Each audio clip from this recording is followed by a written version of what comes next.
Σήμερα το Πανεργατικό Αγωνιστικό Μέτωπο, μετά από τις τελευταίες εξελίξεις, το οποίο πάνε να επιβάλλουν στον ελληνικό λαό, συνάδελφοι, το Πανεργατικό Αγωνιστικό Μέτωπο καλεί σε εγρήγορση, καλεί σε ξεσηκωμό τον ελληνικό λαό να μην ακούσει τις κραυγές των αστικών κομμάτων ΣΥΡΙΖΑ, Νέας Δημοκρατίας, ΠΑΣΟΚ, Ποτάμι, ΑΝΕΛ για εθνική ομοψυχία, εθνική ενότητα. Ζητάνε τη συγκατάθεση του. Τα μέτρα τα οποία έδωσε η ελληνική συγκυβέρνηση, ΣΥΡΙΖΑ, ΑΝΕΛ, η πρώτη φορά αριστερά, είναι πραγματικός αρμαγεδόν για την εργατική τάξη, για τα λαϊκά στρώματα. Το Πανεργατικό Αγωνιστικό Μέτωπο φωνάζει προς όλες τις κατευθύνσεις: αρκετά ματώσαμε, αρκετά πληρώσαμε. Είναι ώρα, συνάδελφοι, να πάρουμε τη ζωή στα χέρια μας.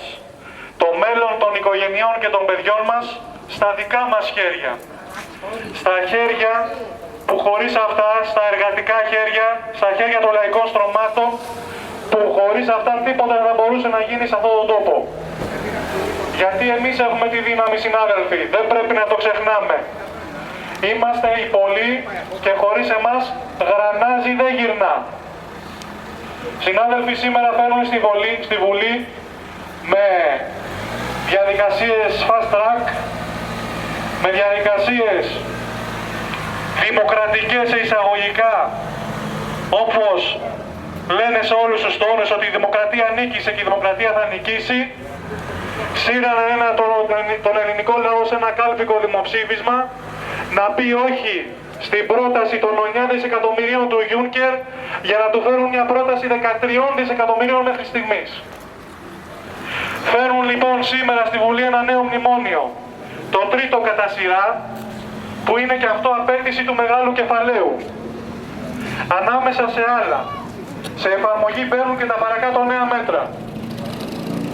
Απογειώνεται η φορομπηξία απέναντι στο λαό μέσω της αύξησης του ΦΠΑ κατά 10%, από 13% σε 23% σε σειρά στοιχειωδών προϊόντων για το λαό και άλλων μέτρων που θα προσθεθούν στα ήδη υπάρχοντα. Ξεκινά η σταδιακή προσαρμογή των κανόνων συνταξιοδότησης, ώστε μέχρι το 2022 η μικρότερη δυνατή ηλικία συνταξιοδότησης να είναι τα 67 έτη για όλους. Αύξηση εισφορών υγείας στις κύριες συντάξεις από το 4% στο 6%.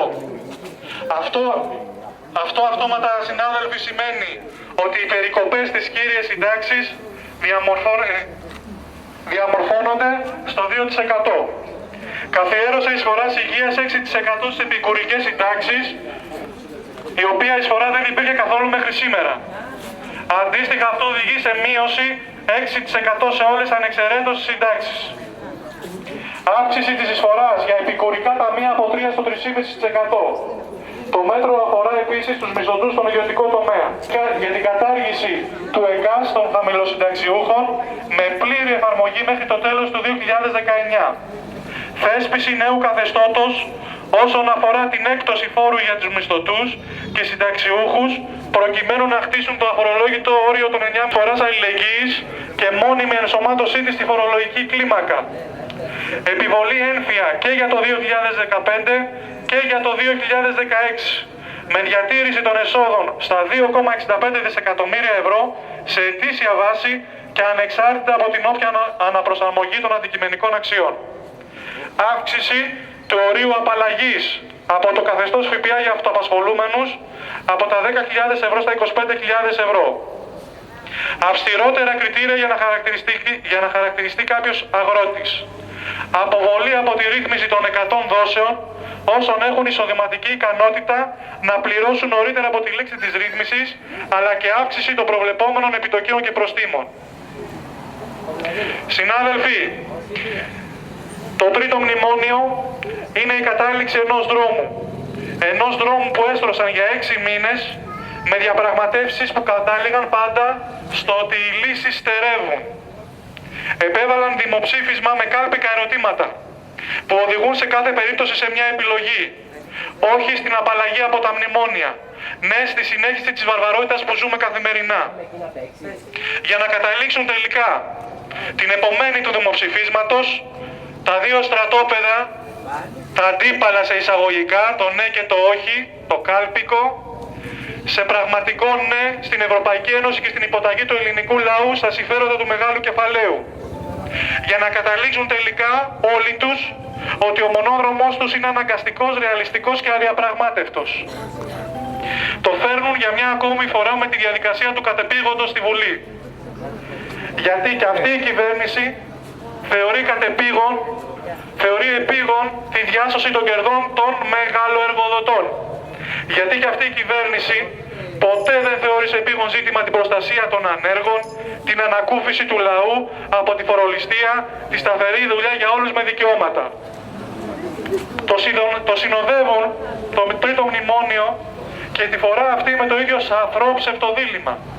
Μνημόνιο ή χρεοκοπία με έξοδο από το ευρώ. Για να αποδεχτούμε νέες μειώσεις σε μισθούς, συντάξεις, νέες περικοπές στην ασφάλιση, νέα φορολιστία, δουλειά μέχρι τον τάφο. Συνάδελφοι έχουν μάλιστα το θράσος να μιλούν για αναδιανομή των βαρών, επιχειρώντας να τα συγκρίνουν με τα μέτρα που περιέχονταν στα δύο προηγούμενα μνημόνια, για να παρουσιάσουν τάχα ελαφρύτερο το νέο μνημόνιο. Ξέχασαν γρήγορα και προκαλούν να ξεχάσουμε κι εμείς ότι τα μέτρα που τώρα ετοιμάζουν θα πέσουν στις πλάτες του λαού, μαζί με όλο το αντεργατικό αντιλαϊκό μνημονιακό πλαίσιο που εξακολουθεί και ισχύει και που ποτέ δεν κατάργησε η σημερινή κυβέρνηση. Συναδέλφοι, συνάδελφοι, είναι πράξη ευθύνης για κάθε εργάτη-εργάτρια, κάθε έτοιμου συνδικαλιστή, κάθε σωματείου, κάθε λαϊκής επιτροπής να μην επιτρέψουμε να μετατραπεί το εργατικό λαϊκό κίνημα σε ουρά των διαφόρων επιλογών που πτωχεύουν το λαό. Να απορρίψουμε το μονόδρομο, τους μονόδρομους των μνημονίων διαρκείας, των Ευρωπαϊκής Ένωσης, Διεθνούς Νομισματικού Ταμείου, Ευρωπαϊκής Κεντρικής Τράπεζας, που υιοθετούν τα κόμματα της πλουτοκρατίας, αλλά και η ΓΕΣΕ, η ξεπουλημένη ΓΕΣΕ, μια σειρά από εργοδοτικά σωματεία, σε πλήρη ευθυγράμμιση με τους βιομηχάνους, τους εφοπλιστές, τους επιχειρηματικούς ομίλους. Εμείς δεν βάλαμε ποτέ τα συνθήματα και τους αγώνες μας κάτω από ξένες σημαίες. Λέμε όχι στο νέο βάρβαρο μνημόνιο, όπως λέμε όχι και σε όλα τα προηγούμενα. Είναι ένα όχι, συνάδελφοι, ένα πραγματικό όχι, ένα ταξικό όχι που δεν μπορεί να βαφτίσει κανένας, να το μεταφράσει κανένας όπως το συμφέρει. Είναι όχι αντίστασης, διεκδίκησης που φτάνει μέχρι το τέλος. Μέχρι εκεί που πρέπει να πάμε τον αγώνα μας, στον τελικό του σκοπό, στην κατάργηση της εκμετάλλευσης, ξεκινώντας από σήμερα, διαπαιδαγωγώντας τους εργάτες σε αυτόν τον δρόμο. Δεν θα σταματήσει τα εργατικά μέτρα, την αύξηση της ανεργίας, τη μείωση του εισοδήματος, την παραπέρα χρεοκοπία του λαού. Γυρνάμε την πλάτη στο κλίμα αυτό της εθνικής ομοψυχίας. Νέα Δημοκρατία, Ποτάμι, Πασόκ έδωσαν εν λευκό εξουσιοδότηση για νέο πακέτο αντιλαϊκών μέτρων. Είναι συνυπεύθυνοι και όσοι καλούσαν λαϊκό κόσμο, φτωχό και οργισμένο δίκαια με τις αντιλαϊκές πολιτικές, να συνταχθούν μαζί με την κυβέρνηση ΣΥΡΙΖΑ-ΑΝΕΛ. Τέτοιο ρόλο έπαιξε ο παλιός, αλλά και ο νέος κυβερνητικός συνδικαλισμός. Τέτοιο ρόλο έπαιξαν και οι δυνάμεις της Ανταρσία, αναλαμβάνοντας το ρόλο της εμπροστοφυλακής της επίθεσης στις ταξικές δυνάμεις, συχνά με ομό αντικομμουνισμό. Είναι συνυπεύθυνοι για τα νέα βάρη που φορτώνουν στο λαό. Δεν θα ξεπληθούν όλοι αυτοί από τη στάση τους. Το δίλημμα χρεοκοπία ή σκληρά μέτρα, μνημόνια, το ξαναζήσαμε όλα αυτά τα χρόνια.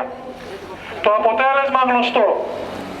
Τα εργοστάσια, οι χώροι δουλειάς, οι γειτονιές να γίνουν κέντρα αντίστασης και αλληλεγγύης. Είναι όμως μέγιστο καθήκον μας, συνάδελφοι, να σταθούμε τώρα ο ένας πλάι στον άλλον. Οι εργαζόμενοι και τα φτωχά λαϊκά στρώματα δεν χωρίζονται με βάση το τι ψήφισαν. Η βίαιη φτωχοποίηση δεν θα αφήσει απ' έξω όσους συντάχθηκαν στιγμιαία κάτω από το φόβο, την τρομοκρατία, τα εκβιαστικά διλήμματα με τις επιδιώξεις των μεγάλων μονοπωλιακών ομίλων και των πολιτικών του στηριγμάτων. Αντίθετα, όλοι θα κρυφθούμε από το πώς και πόσο άμεσα θα διαχειριστούμε το μεγάλο μας όπλο, την αλληλεγγύη μας, που οπλίζεται από τα ταξικά μας συμφέροντα. Το να μην αφήσουμε ούτε έναν από εμάς χωρίς μισθό και μεροκάματο, χωρίς σύνταξη και επίδομα ανεργίας. Γιατί το λαϊκό εισόδημα δεν είναι κεφάλαιο. Δεν έχει καμιά δουλειά στα capital control. Είναι ο κόπος μας, ο ιδρώτας μας και δεν τα χαρίζουμε σε κανέναν. Προσοχή συνάδελφοι, το επόμενο διάστημα θα πέσουν πάνω στο λαό φιλανθρωπικές οργανώσεις, μη κυβερνητικές οργανώσεις, θεσμοί κρατικοί, Εκκλησία, Ευρωπαϊκή Ένωση με ψίχουλα ανθρωπιστικής βοήθειας. Όλα αυτά έχουν ως στόχο να καθυποτάξουν το λαό, να του διαβρώσουν τη συνείδηση και να σηκώσει το χέρι με σκυμμένο το κεφάλι. Συνάδελφοι, η εργατική αλληλεγγύη είναι ακριβώς το αντίθετο.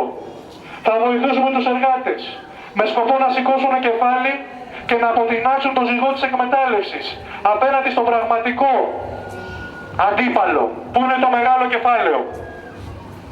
Η απάντησή μας πρέπει να είναι η ενίσχυση της οργάνωσής μας, η ενότητα με βάση τα ενιαία αιτήματά μας, ανεξάρτητα από κλάδο και χώρο εργασίας.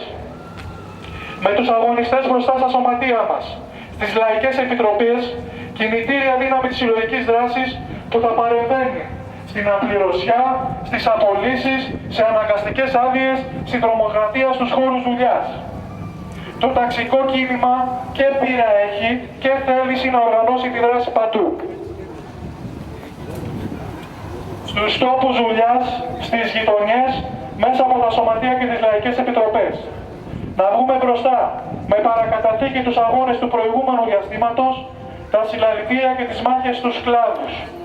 Με ποιον τρόπο να πάρει θέση το κάθε σωματείο, ο κάθε εργαζόμενος απέναντι στο νέο μνημόνιο, ενάντια στην πολιτική κεφαλαίου Ευρωπαϊκής Ένωσης της συγκυβέρνησης ΣΥΡΙΖΑ-ΑΝΕΛ. Επιτροπές αγώνα παντού. Επιτροπές κοινωνικής αλληλεγγύης και βοήθειας παντού. Και επειδή πολλά θα ακούσουμε ξανά, από όσους μοιράζουν συγχωροχάρτια στις αντιλαϊκές επιλογές της αριστερής εισαγωγικά διακυβέρνησης, ερμηνεύοντας τη ρήξη όπως τους συμφέρει, για μας είναι ξεκάθαρο, συνάδελφοι. Ο δικός μας δρόμος ήταν, είναι και θα παραμείνει η ρήξη με την Ευρωπαϊκή Ένωση και τον δρόμο των μονοπωλίων. Η Ευρωπαϊκή Ένωση δεν αλλάζει. Δεν μπορεί να γίνει φιλολαϊκή παρά μόνο ανατρέπεται από τους λαούς. Καμιά λοιπόν αποδοχή της βάρβαρης και αντιλαϊκής Ευρωπαϊκής Ένωσης. Με τα μονοπόλια ή με τις ανάγκες του λαού. Άλλος δρόμος δεν υπάρχει. Σε αυτόν τον δρόμο βαδίζουμε αταλάντευτα, με το κεφάλι ψηλά και το βλέμμα στραμμένο στο στόχο μας. Να γίνουμε κυρίαρχοι του πλούτου που παράγουμε. Συνάδελφοι, την προηγούμενη ώρα συνεδρίασε το Διοικητικό Συμβούλιο του Εργατικού Κέντρου και αφού συζήτησε τις γενικότερες εξελίξεις και τις τάσεις που πρέπει να κρατήσει το Εργατικό Κέντρο, όπως τα είπα τώρα στην ομιλία, αποφασίσαμε να καλέσουμε σωματεία και φορείς για τη συγκρότηση Επιτροπή Αλληλεγγύης στο νομό μας.